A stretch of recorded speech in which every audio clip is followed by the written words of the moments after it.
everyone, welcome to the Global Dialogue. I'm Shereen Bhan and we're back in conversation with Chuck Robbins of Cisco. Chuck, good to have you back in India. It's your first visit since the COVID-19 pandemic and you come bearing good news. Well, it's great to be back, and it's incredible to feel the energy in India right now and the momentum that's here. We do come bearing good news. We actually have made the decision to build a full manufacturing node for Cisco, global node, that we will use both for building products for India, but we'll also be exporting out of India to the region, to Europe, etc. So we've been here to announce that this week. We're very excited about it. I think the time's right. Our team's excited. It's certainly, I think the supply chain ecosystem is creating a broad-based presence in India, and I think it's just a great thing for us to do. You know, let's talk about this manufacturing aspiration, because in many ways this is the next phase of Cisco's journey here in India, a journey that began in 1995. I was there in Bangalore when you launched your R&D center here in India. How significantly are you going to be investing in setting up this manufacturing capability? I understand that this is going to be coming up in Chennai. Give me an execution roadmap, if you will. Well, first of all, I think as I leave India this week, the one thing I believe beyond a shadow of a doubt is that for the next decade, this is the biggest growth opportunity that we have as a company. And so if you take that statement, then you would translate that to this would be one of the biggest investment areas that we'll have over the next decade. And I think this is just the very beginning. We're going to start with manufacturing a couple of our high volume products. We're going to start with one of our high volume switches that goes in the middle of data centers, as well as one of our core routing platforms that is a big product that a lot of the carriers use to build out backbones for 5G. And then once we get that up and running and get the kinks worked out, then we'll expand the product portfolio from there. But it's not limited to manufacturing. You know, between direct and indirect employees today, R&D, operations, etc., we're in the mid-30,000s here. We're investing in skills and capacity. We've trained over 1 million Indians with Network Academy. We've got a commitment for 500,000 cybersecurity specialists in the next 24 months. We talked this week with government officials about investing in R&D in emerging technology areas like 6G. And so there's a lot of different areas that we're considering, and I think it's just going to be a natural place for us to invest over the next few years. You know, let's pick up on that statement that you made about India being one of the sort of best performing markets for Cisco over the next decade, and that is going to fuel your aspirations and your investments here as well. The 5G opportunity, and we've now seen, you know, virtually pan-India rollout as far as the 5G coverage is concerned. What do you make of the way that that's panned out in India? What are the use cases that you're now considering, and what could it potentially mean for Cisco going forward? Well, I think the speed at which 5G was deployed here was pretty incredible. And I think it is part of the overall digital strategy for the government, which is that digitization has to be at the heart of growing this economy to $30 trillion over the next, decade. And I think that we all know that getting people connected is the first step of creating an inclusive environment for them. We can then educate them. We can then provide some levels of health care. We can then hire them and actually have them work. And so I think just the basic connectivity and bringing them into the economy and providing services to them is the most important use case we can possibly have right now. And it's been really impressive. And from Cisco's perspective, we've obviously worked with the provider of those 5G services to help them build out their networks, the infrastructure, the backbones that have to be built to accommodate this traffic, and over time, real-time video applications, et cetera, will put a lot of load on the networks, and we're working closely with the customers here to actually make that happen. So what is going to be India's contribution to Cisco's global revenues in the next 5 years, given the aspiration that you have? I know it's among your top 5 performing markets globally, but what is it going to mean in terms of contribution? I don't see any reason why it couldn't get to 10% of our revenue over the next several years. It's the growth here is going to be astounding. The GDP growth alone right now is phenomenal. The size of the population, the technology commitment, the understanding of the power of technology at the leadership level in the country. I mean, you meet with the Prime Minister, and his ability to go deep in these technology areas is pretty impressive. And so I think that it's going to be a very significant contributor to our business over the next few years. So the domestic opportunity as well as the export opportunity that you're hoping to cater via this manufacturing facility. So $1 billion in domestic and exports by when? Well, that's just the first year. We would expect that, and then as we add more products to it over time, then that will increase, obviously. So when do you actually start manufacturing? We expect to have the first products rolling off in about 12 months. In 12 months. Yeah. Let's talk about the global picture, Chuck, because what we are seeing at this point in time is a sort of meltdown as far as global tech is concerned. But the results, and of course you've got your numbers coming out on the 17th of May, so I know that this is a silent period and you're going to be constrained to say very much. But has the outlook changed significantly from February when you did your last call? Because then you didn't talk about the fact that you were seeing clients dropping off or orders dropping off. You believe that the market was still looking fairly resilient. I think the thing to understand right now is that technology's role in society and in business has evolved even in the last 5 to 7 years. And I think during the pandemic, every CEO, every C-suite executive, every head of state, every minister, they experienced technology in a way that they never had before. No one believed that we could keep the global economy moving and keep people productive when everyone went home. And so I think there's a new appreciation for the strategic power of technology. And I think that you combine that with all of these commitments to digitization in countries like India, the understanding from our customers about how they have to optimize their customer experience for their customers. There's investments there. The underlying change with all the cloud services and how everyone's fundamental architecture is changing. The cybersecurity landscape is expanding and is changing because of the distributed worlds that we're all managing. So it's while there may be slowdowns, technology is going to be a core part of spending. Most of my customers say it's the last thing I'm going to cut. Now, they may start prioritizing deeply within their budgets. As you and I were talking about earlier, we've heard some companies come out and say that they're seeing some impact from it. But I think in a macro sense over the long term, I think customers are going to continue to invest in technology because it's so important. If you believe that your clients are not going to hold back or cut back on tech spending, what about you within the company? You undertook a restructuring exercise late last year, about $600 million. As part of that, it did involve some layoffs, etc. as well. Do you believe that you're done with that? Is the worst behind you, or do you believe that more will need to be done as well, given the changes that we are seeing in the environment? Yeah, so first of all, I didn't say customers won't slow down at all. I think that what I'm saying is that technology will be one of the last things that they decide to slow down because it's so important to what they're all trying to accomplish. From our perspective, our reduction in the charge was not a cost-related issue. It wasn't about lowering our overall cost envelope. In fact, in the next fiscal year, we're going to spend more in OPEX than we did this year.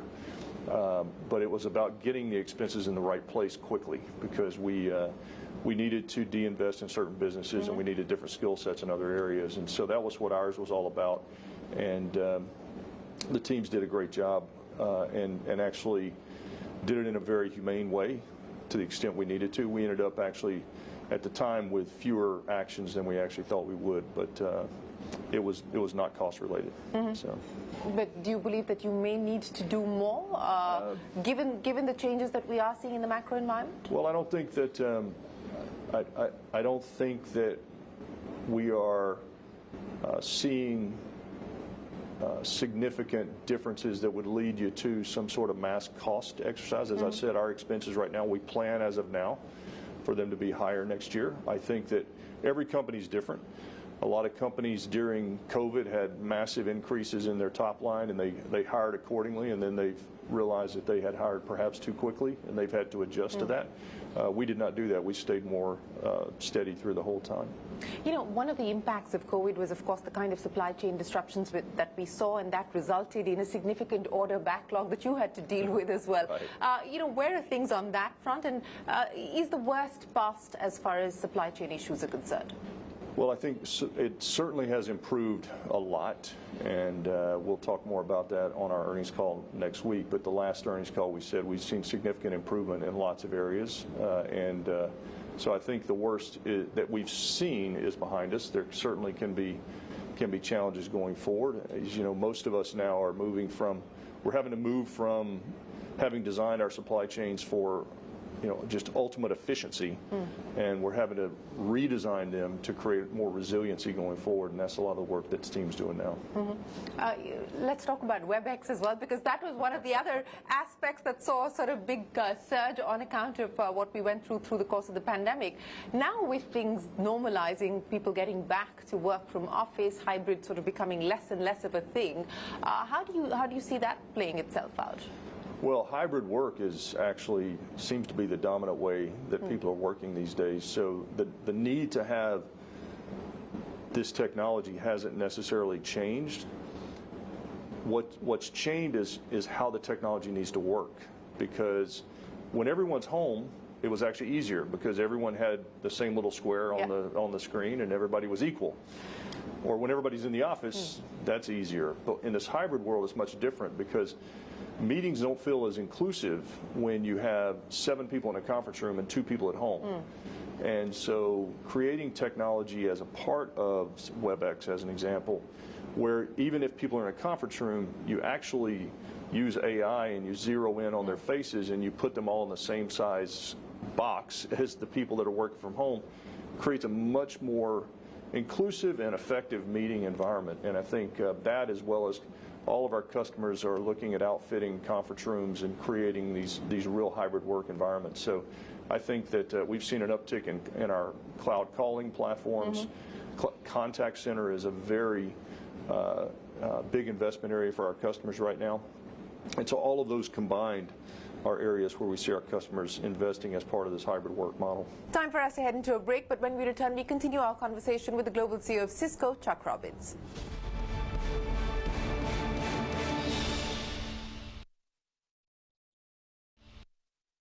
Welcome back. You're watching Global Dialogue. We're in conversation with the Global CEO of Cisco, Chuck Robbins, on their plans for India, their announcement of setting up a manufacturing facility here in the country for the very first time.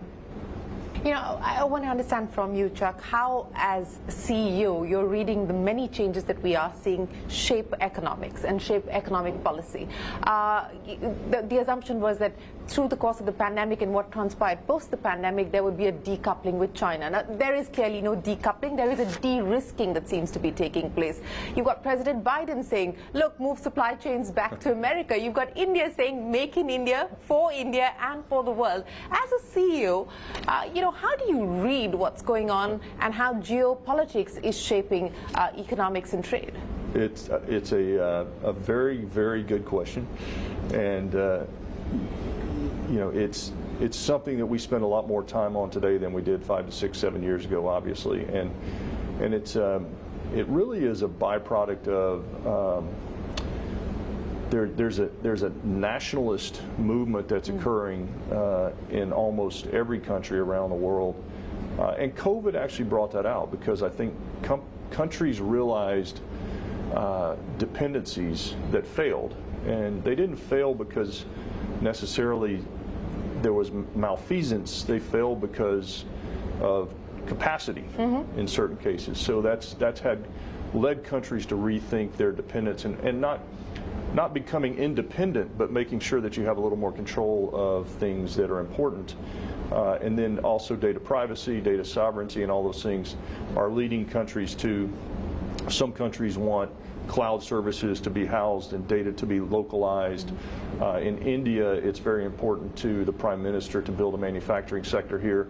And with the number of people here and the size of the market, that actually works well because it actually makes good business sense for all of us. So I'd say that we just have to deal with all these dynamics. You know, you can wake up and wish the world was different, but it's not. And it's just a complex puzzle that we get up every day and we spend our time figuring out what it means to our business and how to adapt to it, and that's just what we do. And so how much time do you spend on scenario planning and risk planning, you know, especially keeping in mind what's happening as far as politics is concerned?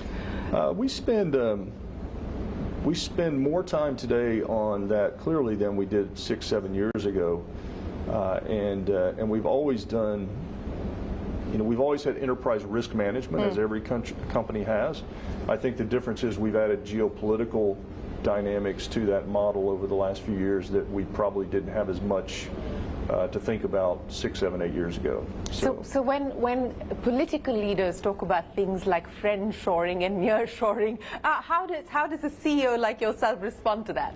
Well, we have to think about our business, and we have to do what's right for our business, and it's not quite as simple sometimes as a soundbite, and supply chains are very complicated, and they've been built for over 2 decades the way they've been built, and you don't unwind them that quickly either. And it's a very complicated ecosystem relative to component suppliers and logistics and tax implications and labor. And so all of those things come into play. And so at the end of the day, we have to look at all of it. We look at all the legalities, all the tax issues, the logistics, the cost, where are our suppliers, where are our customers, where do we need regional hubs. And our teams have been doing this for years relative to dynamically sort of reprovisioning our supply chain based on risk and things of that nature. And this has just become one more risk factor that we just have to put into the model. Let's move away from risks and talk about the opportunities. You talked about the 5G opportunity, which is looking exciting here in India. The world, of course, at this point in time, in raptures over what AI is potentially going to mean and whether this is going to, require guardrails to be put in place right away, or let this sort of let's see how this plays itself out. What are you excited about in terms of emerging technologies and the bets that you're willing to make as well, keeping those new technologies in mind? Well, clearly, I think that the recent emergence of these models for generative AI are going to create lots of opportunities. And any new technology typically comes with a lot of benefits, and there are risks associated with them. I think the difference is the pace at which this one's moving and the rapid engagement of, would you have ever believed that the normal person who's not involved in the tech industry would actually be able to say Chat GPT? I mean, just to know what that is. Are you on Chat GPT? Am I on it? Yeah. we have people that use it for sure. I've certainly tested it and tried it, and there's other tools that have come out as well. I personally think we do need guardrails pretty quickly, just so we can understand it a little more. So inside of our company, we've actually done that. We've put guardrails up with our teams, and some of them want to go really fast. And I said, we need to understand this. We need to make sure we have the processes in place. We need to make sure we don't have any risk of exposing customer data to these these platforms. We have to make sure we have our intellectual property protected. I mean, there's a lot of things that can go wrong and already have that you've read about in the press. And so what I've told our team is we're going to slow down a little bit, learn, test, so that we can go faster when it's time to go faster. And we already thought about a lot of use cases. There's very common use cases that everybody's thinking about. But it'll be a powerful technology as we go forward, for sure. Well, speaking about opportunities, you've done a bunch of acquisitions, I think 3 or 4 already. Is that going to be something that you're considering here, specifically from an India standpoint as well? Do you have the appetite for M&A here? Would love to. Anytime we have an R&D base like we have here, it's very easy, and it makes perfect sense for us to acquire companies. And I think we talked to the Prime Minister and some of the other government officials about how do we accelerate the startup community. It's vibrant, but we think it can even be more vibrant here. And anytime we can acquire near an existing R&D center, it just makes it easier for us. And I think that we know India, we know how it works, we have a huge employee base here, and it's just natural. You said that you know India, you worked here, you've been a long-term committed investor in India. What do you believe have been the most significant changes that are now reshaping your strategy for India? Well, I tell you, just coming here after being gone for 4 years, you can see the shift in the physical infrastructure. You can see the improvements in physical infrastructure, and that's going to continue. I can only imagine if I'm gone for a year and come back. You can see the digital infrastructure that's been created, the commitment from government, the vision that the Prime Minister has for India, and what he's proven relative to India's ability to execute against that vision. I wouldn't bet against them at all. I think it's incredible. And when you see the pace at which 5G is rolled out, the pace at which the digital identity is rolled out, the payment platforms. I mean, all of these things just show that when you decide to do something, you can do it quickly and at scale. And I think that what's been proven here in the last 3 or 4 years is that the next 10 to 15 are going to be at the same breakneck pace, which gives us great confidence investing here. Back to the risks now, since we addressed the opportunities specifically here in India. As far as the U.S. is concerned, it looks like there is going to be some sort of a tapering now as far as rates are concerned, but we don't know. And 5% is the new normal today. What does that mean for businesses? You've got the next big imminent threat, which is the debt ceiling, but that hopefully will be resolved. Hopefully. How do you read what's going on in the U.S. and the impact on your business specifically? Isn't it funny that you say 5% is the new normal? I mean, we've been at 0% so long that a whole generation thinks that's normal. And I think the economy grew for a long time with 5, 6, 7% interest rates, and I think that's more the norm. It's what the norm used to be anyway. I think for us, I mean, obviously it increases cost of capital for companies that need capital. It increases, in our particular situation, if we're going to do M&A and we need debt to go do it, which for bigger stuff we would, small stuff we don't.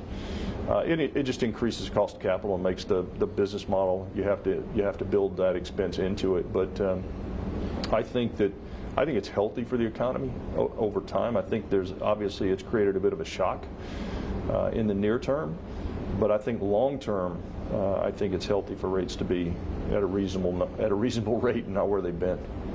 Yeah, well, we'll have to wait to see if the Fed does decide that this is it for now or hike further. But let me end then by asking you, Chuck, the top 5 markets at this point in time, you've given us a very comprehensive sense of why you're bullish on India and why you believe that India is going to be one of your top performing markets. But what about the others at this point in time? What excites you about the rest of the pack?